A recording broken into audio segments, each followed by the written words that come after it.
In this video, we're going to be talking about what to do when your puppy starts biting you, nipping you, chasing you, or grabbing your pant legs.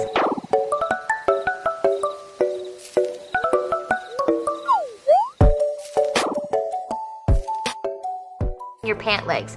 Now, I want to reassure you, this is a completely normal and natural behavior, but there are some ways to help you curb that and teach your puppy what is actually appropriate to bite and what is not, like our hands. So I'm going to show you guys some tips of what to do and what not to do in this video. I want to remind you that if you have a young puppy, they have a brand new set of teeth that they are ready to explore the world with. Puppies don't have hands to grab things like we do. They have a mouthful of really sharp teeth. And so your puppy is not being malicious, your puppy is not being aggressive when they start growling and biting at your hands. It's really important to remember that our puppies are just trying to explore their new world with their brand new set of teeth, and that they start to lose those really sharp baby teeth at around 16 weeks old, all the way up until they're about 6 months old. Now, once they get that brand new set of adult dog teeth, they also like to explore the world with their brand new teeth. So keep that in mind, take a deep breath, be patient.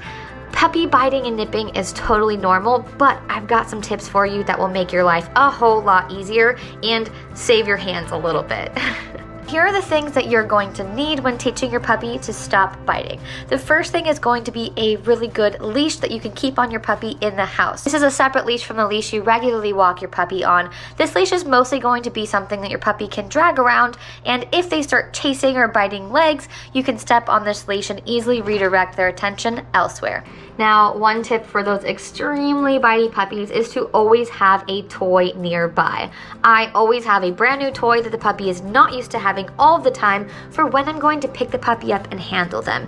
It's really important that this is not a toy they have access to at all times, because if your puppy sees the toy all the time, it's going to be a little boring for them to have in this moment. So you want this to be a new, super fun toy that your puppy's really into, that they get to play with and bite on whenever you're picking them up and handling them. This is going to be really helpful to teach them that if they need to put their mouth on something, it's not on you. Now, some other things that are going to be extremely helpful for teaching your puppy to not play bite you or to nip at your hands are going to be some mental stimulation toys. So these types of toys would be snuffle mats, licky mats, Kong toys, things that can keep your puppy entertained and occupied and keep their teeth off of your skin. Don't forget to have your chews ready. So those long-lasting chews, the ones that Pupford have, are absolutely perfect. These are going to be key to keep your puppy focused on something other than your hands. I really love to use these long-lasting chews when I'm holding my puppy to teach them to put their mouth on something other than me. It's really important that you do not yell at your puppy when they bite. This does not teach your puppy what they're supposed to do, and your puppy can get very easily confused. Do not use physical corrections like holding your puppy's mouth down or scruffing your puppy. This is going to potentially scare your puppy, and again, it's not showing them what they're supposed to do, but it can get your puppy to fear you and not want to listen to you. Do not flail your arms around, don't yelp, don't scream. This can actually make you more interesting to your puppy, and so we want to stay as calm as possible. Now, you should not be using your hands to play with your puppy. This encourages your puppy to play with your hands the way they play with other dogs. When dogs play with each other, when puppies play with each other, they use their mouths to wrestle, and it doesn't make sense to your puppy that they're not allowed to wrestle the same way with you if you're encouraging it with your hands. So don't use your hands, don't roughhouse with your puppy. This is only going to send mixed signals. Now, there are 4 things that you should do with your puppy if they're getting mouthy. So the first thing is going to be to redirect your puppy's attention. So this would be getting your puppy's attention on a toy instead. This is a really great tactic and almost always works if your dog is trying to mouth at you and you teach them, no, don't play with me, but play with this instead. This works most of the time. Now, the few times that it doesn't work, this is where removing your puppy from the situation is going to be extremely important. A lot of the times our puppies jump and bark and bite at us to try to get our attention, so giving them any attention at all, including negative attention, can actually reinforce that behavior. So completely remove your attention, or if you need to, remove the puppy from the situation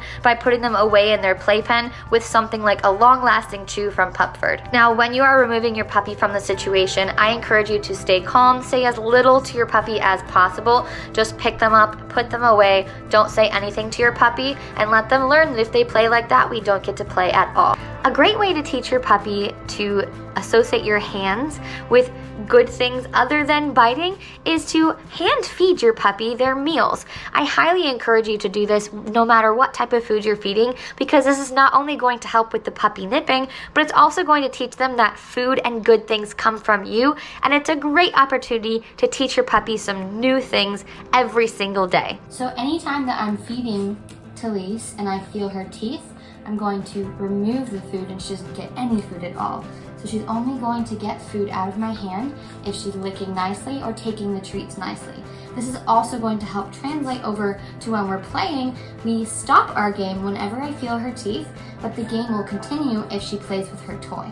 You can also take a licky treat like peanut butter, cream cheese, or this sweet potato mix that I have, and put it on your fingers to teach your puppy that licking is a good thing, but teeth is not. So once you feel those teeth, take the food away, take your hand away, and teach the puppy that they only get to continue having the treat if they use sweet kisses and not sharp vampire teeth. Many times when your puppy gets over the top biting with your hands and starts nipping you and jumping and going crazy, that's actually a sign that your puppy is overtired and they need a nap. So have that crate handy, put them in their playpen, make sure that they get that time to rest, and what you'll notice is your puppy will wake up fresh and new and be ready for a training session rather than grumpy and tired and biting everything around them. I hope that these puppy nipping and biting tips were helpful to you and your young puppy. Remember to be patient, this stage is normal, take a deep breath, and just try to enjoy your puppy with their cuteness and their sharp puppy teeth.